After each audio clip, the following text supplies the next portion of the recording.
And what revising means is that you take your writing from something that's good and you're so proud of to something that's great. And so writers revise all the time and they reread. And so I made some steps to show you that. So look, I added like a big flap to our chart with these steps. And don't worry, we're gonna go over these steps for a couple of days. So I'm gonna share my screen with you so we can look at these steps a little closer. Okay, writers, here's the chart we were just looking at together. And you can see these are the steps we use when we revise. So the first step, number one, is that we reread our writing. We do that every day. We do that when we start writing. We do that when we finish writing. And sometimes when I reread my writing, to help me, I pretend I didn't write it. And I read it like I'm the reader, like I'm the audience instead. And that really helps me to find places I want to revise. Then step two, when I find those places, I stop and I mark them. Maybe I put a star in the writing. Maybe I use a little highlighter. Maybe I put a little insert caret.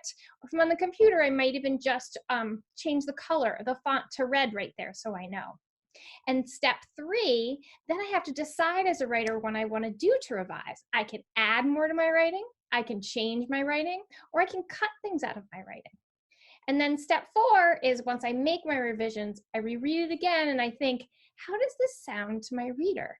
So I wanted to show you how I did that. You know, I was writing an informational piece about foster homes and shelters for rescue dogs. And in my piece, I had put a little story about Hoppy and Hoppy's rescue story, his life. And so here it is right here, and I'm going to read it to you. And as I reread it, I thought, oh, you know what? I want to tell my readers more about his foster mother and what I know about her.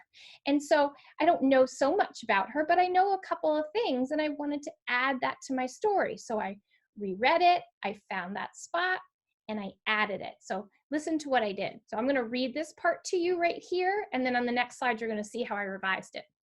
Hoppy lived in a foster home for 5 months with his siblings before he came to our house. Wendy, Hoppy's foster mother, named all of the puppies after her favorite grown-up TV show called Stranger Things. Hoppy is the name of a character and on that TV show. However, Wendy did have a nickname for Hopper. She called him Wiggle Butt. And I thought, I should add more about Wendy, right? So here you go. Can you see it in red? This is what I added. Hopper and Wendy spent time cuddling on the couch with her 2 kids and 6 other dogs. When Hopper learned how to play with kids and dogs, Wendy knew it was time for Hopper to find his forever home. Do you see how I kind of shared what Wendy did as a foster mom to give readers more information and also to share his story? So writers, so when you're writing, you have all these choices now, right? That when you're revising, one way we revise, I'm gonna get our chart, is we can add more, right, to our writing. And I added more information today.